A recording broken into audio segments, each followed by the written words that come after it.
The sun was setting over the small town of Maplewood, casting long shadows across the quiet streets.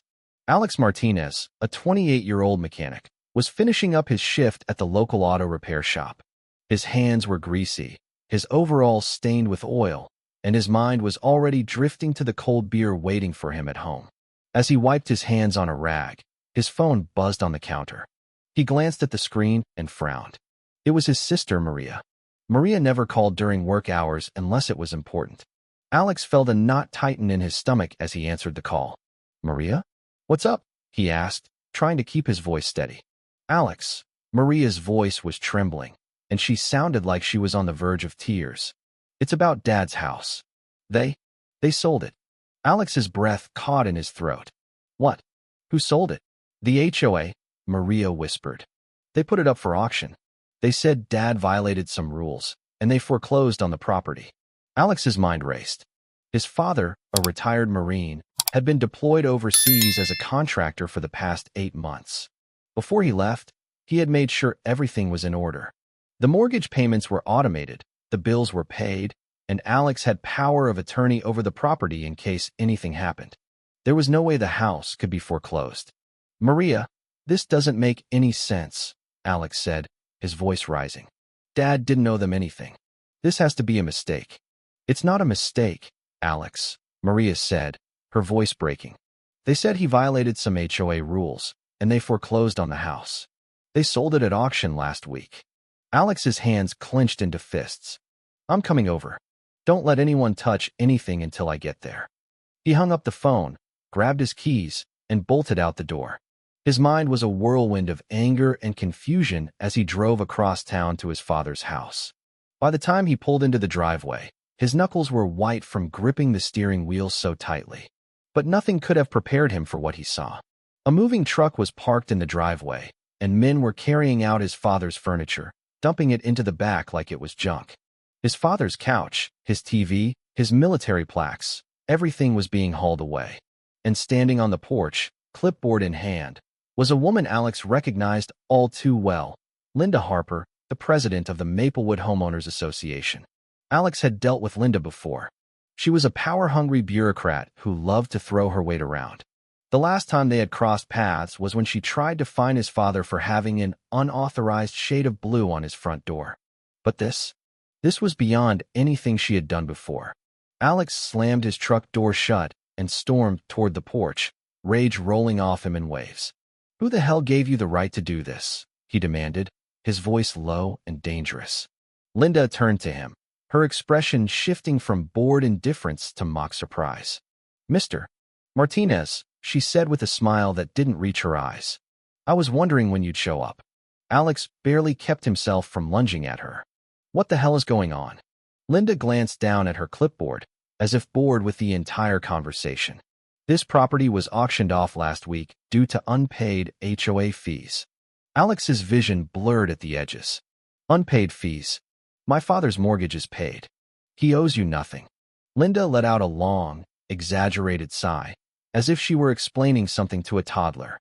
"He violated HOA policy by leaving the house unoccupied for over 6 months without filing the necessary long-term absence paperwork. Under HOA rules, that's considered abandonment." Alex's jaw clenched so hard he thought his teeth might crack. "Abandonment? He's overseas, working as a contractor for the government. He's serving his country, and you're telling me you stole his house over some technicality?" Linda's lips curled into the smuggest smirk he'd ever seen. "The law is the law," she said without a shred of remorse. "If you have an issue, feel free to take it up in court. But the sale is final." Alex's breath came fast and ragged, his hands curling into fists at his sides. And then he noticed the police officer standing near the sidewalk, arms crossed, watching the whole thing unfold. He turned to him, a spark of hope flaring in his chest. "You're just going to let this happen? This is theft." The officer shifted on his feet and let out a tired sigh. "Sir, this is a civil matter. If you have an issue, you need to go through legal channels." That was it. That was all he had to say. Alex's entire body trembled with fury. This wasn't a mistake. This was a scam, a calculated, predatory scam. Linda knew exactly what she was doing. She had orchestrated this entire thing. Alex turned back to her, jaw clenched, eyes burning into hers. She smirked again, as if daring him to do something. That was when Alex made his decision. If they wanted to fight, he'd give them a war. Alex sat at his kitchen table, his laptop open, surrounded by piles of paperwork. Bank statements, HOA documents, military records. His eyes burned from lack of sleep, but he wasn't stopping. It had been 2 days since the HOA stole his father's house. 2 days of phone calls, meetings, and legal consultations. 2 days of picking apart every single detail of their so-called foreclosure. And what he found was worse than he could have imagined. At first, Alex thought maybe this was a case of HOA overreach, an absurd application of some ridiculous bylaw. But the deeper he dug, the clearer it became. This wasn't a mistake. This was fraud. Deliberate. Predatory. Illegal. The fines were completely fabricated. The HOA claimed his father's lawn was neglected, despite the fact that he had a contracted landscaping service maintaining it every 2 weeks. They accused him of violating security regulations. His military-approved security system was deemed unauthorized surveillance equipment by the HOA, even though multiple neighbors had the exact same setup. And then there was the foreclosure itself. Legally, a foreclosure requires proper, certified notices to both the homeowner and their mortgage company. The HOA had skipped that step entirely. They never notified his father or his mortgage lender about the foreclosure. The final nail in the coffin? The buyer who won the auction was Linda Harper's cousin. It was an inside job from the start. Alex leaned back in his chair, running a hand over his face. His stomach churned. How many others had they done this to? Because Linda had made one thing very clear: we've done this before. The worst part? The so-called buyer, Linda's cousin, was set to take possession of the house in less than a week. If that happened, it would be nearly impossible to reverse the sale. The HOA knew exactly what they were doing. Alex called lawyer after lawyer. Some refused to take the case, saying it was a long shot. Others demanded astronomical retainers up front. Finally, he found someone willing to help: David Callahan, an aggressive real estate attorney with a reputation for taking down corrupt HOAs. Alex met Callahan in his office, a cluttered, no-nonsense space with legal books stacked high and a coffee cup that said, "Sue first, ask questions later." After listening to Alex's story, the lawyer leaned back in his chair and let out a low whistle. "This is bad," Callahan said. "But it's also illegal as hell." Alex exhaled. "So we can stop them?" Callahan nodded. "We're filing an emergency injunction today. If we can get a judge to put a hold on the sale, we can buy time to expose what they did." Alex clenched his jaw. "And if the judge doesn't grant it?" Callahan's face darkened. "Then your father's house is gone." Alex felt his hands curl into fists. He wasn't going to let that happen. Later that day, Alex drove back to the HOA office. He needed to see Linda Harper's face when she realized he wasn't backing down. The office was a small, sterile building with a fake community feel, cheap motivational posters about neighborhood pride plastered on the walls. It made Alex sick. Linda was behind her desk, sipping coffee like she hadn't just orchestrated a criminal scam. She looked up as he entered, and when she saw him, her lips curled into a smirk. Well, she drawled. "Mr. Martinez, to what do I owe the pleasure?" Alex didn't waste time. He slammed a thick folder onto her desk. "That," he said, his voice like steel, "is a copy of the emergency injunction I just filed against you." Linda blinked. For a fraction of a second, she looked caught off guard. But then her smirk returned. "Oh, Alex," she chuckled, shaking her head. "You really think you can win?" Alex didn't blink. "I don't think. I know." Linda leaned back in her chair, completely unfazed. "Let me explain how this is going to go. By the time you step foot in a courtroom, the house will already be transferred. Once the deed is recorded, reversing it will be a legal nightmare." Alex gritted his teeth. Linda tilted her head, studying him like a cat playing with a dying mouse. "We've done this before," she said, her voice dripping with amusement. "Do you really think you're the first one who's tried to fight us?" Alex's breath came slow and measured, but inside, he was burning. He had 1 week before the transfer was complete, 1 week to take down an entire corrupt system. Linda thought she'd already won. She had no idea what was coming. Alex sat at his kitchen table, his phone in one hand, his laptop open in front of him. The coffee beside him had long gone cold, but he was too wired to care.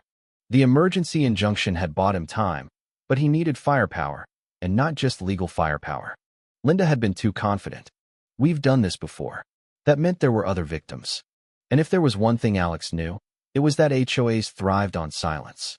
They counted on people rolling over, assuming they were powerless against the rules. But this time, they had picked the wrong house, the wrong soldier, the wrong family. Alex took a deep breath and started making calls. His father wasn't just a contractor.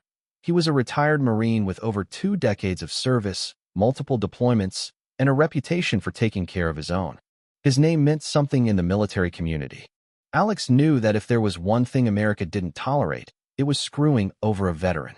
So he went to war. He reached out to military advocacy groups, veterans organizations, legal defense funds, anyone who had the resources to fight dirty HOAs.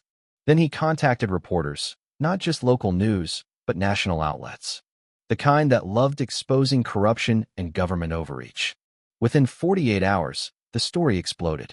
Deployed Marines' home stolen by HOA in shocking foreclosure scam. Military family left homeless while veteran serves overseas. HOA caught in illegal sale. Lawsuit incoming. Social media ate it up. Veterans groups started calling for action. Politicians got involved. A state senator even tweeted about it, demanding an investigation. By the time Alex walked into court, the pressure was suffocating. Linda Harper strolled into the courtroom like she owned the place. She was dressed in a perfectly pressed blazer, her expression carefully composed, the same smug confidence she always carried. But then she looked up and saw the packed benches, veterans, military families, reporters, state officials. The courtroom was standing room only. And in that moment, for the first time, Alex saw her mask slip.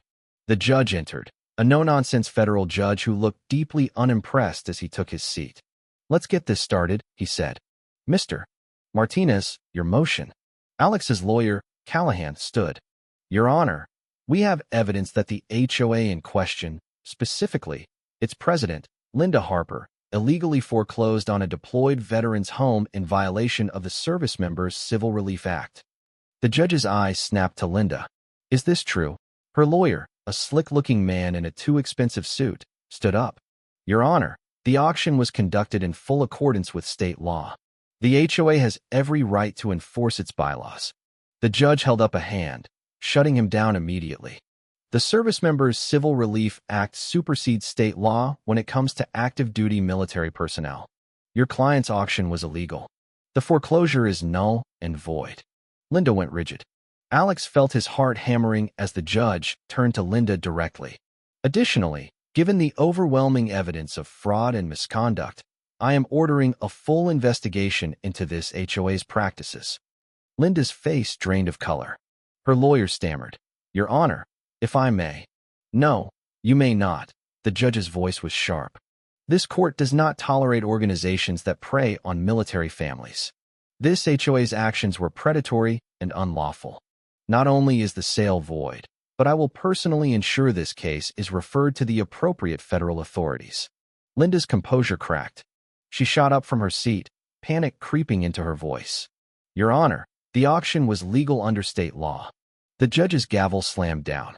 "The Service Members Civil Relief Act overrides state law. And frankly, Miss Harper, the fact that you don't know that tells me everything I need to know about how you run this HOA." Alex turned slightly, just in time to see Linda's cousin, the so-called buyer, sinking into his chair. It was over. They had won. And Linda, she knew it. The fallout was swift and brutal. The HOA, once a tight-knit circle of power-hungry bureaucrats, was now a sinking ship. And Linda Harper was going down with it. The investigation into Linda's practices uncovered a pattern of fraud.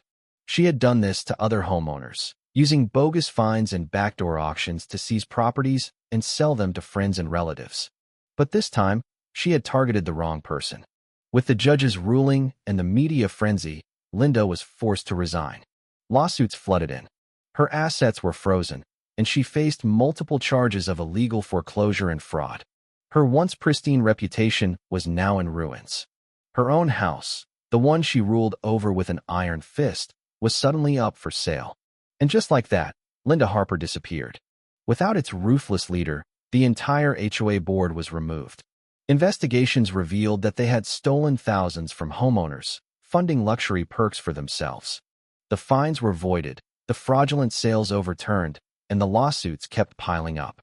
When the dust settled, the HOA was forced to pay a massive settlement, including compensation to Alex's father. Justice had finally caught up. When Alex's father stepped off the plane, he expected to come home to a fight. Instead, he found an entire community waiting for him. Veterans, neighbors, families, all standing in his driveway, cheering. A banner stretched across the porch. "Welcome home, SGT. Martinez." Alex's father sat down his duffel bag, his throat tight. He turned to see Alex standing there, arms crossed, grinning. "You really pulled this off," his father muttered. Alex smirked. "Told you I had your back." His father let out a rough chuckle. "I owe you." Alex shrugged. "Just buy me a beer." His father laughed for the first time in months. He felt at peace. He was home. The HOA wasn't abolished, but it was rebuilt. And in a final poetic twist of fate, the new HOA president was a retired Army veteran. His first act in charge?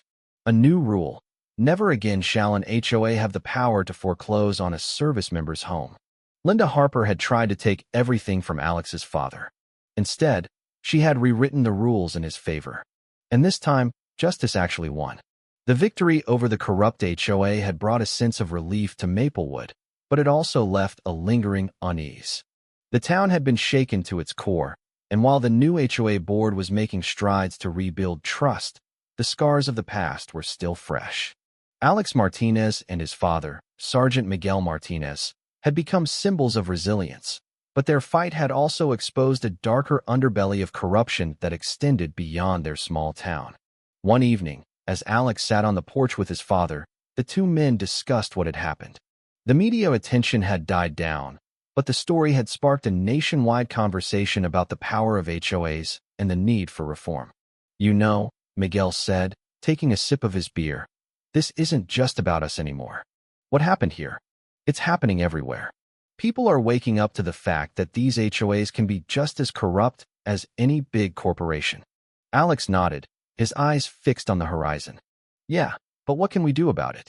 We won our fight, but that doesn't mean the system's fixed. There are still people out there getting screwed over by these power-hungry boards." Miguel leaned back in his chair, his expression thoughtful. "Maybe it's time we did more than just fight for ourselves. Maybe it's time we helped others." Alex turned to his father, a spark of curiosity in his eyes. "What are you thinking?" Miguel smiled. "I'm thinking we start a movement. A way to help people who are going through what we went through. We've got the experience, the connections, and the platform. Why not use it?" Alex considered this for a moment. The idea was daunting, but it also felt right. They had been through hell and come out stronger on the other side. If they could use that strength to help others, then maybe their fight had been worth more than just saving their own home. Over the next few weeks, Alex and Miguel began laying the groundwork for what they called the Homeowners Rights Alliance, HRA. The goal was simple: to provide resources, legal support, and advocacy for homeowners who were being targeted by corrupt HOAs. They reached out to the military advocacy groups, veterans organizations, and legal defense funds that had supported them during their fight.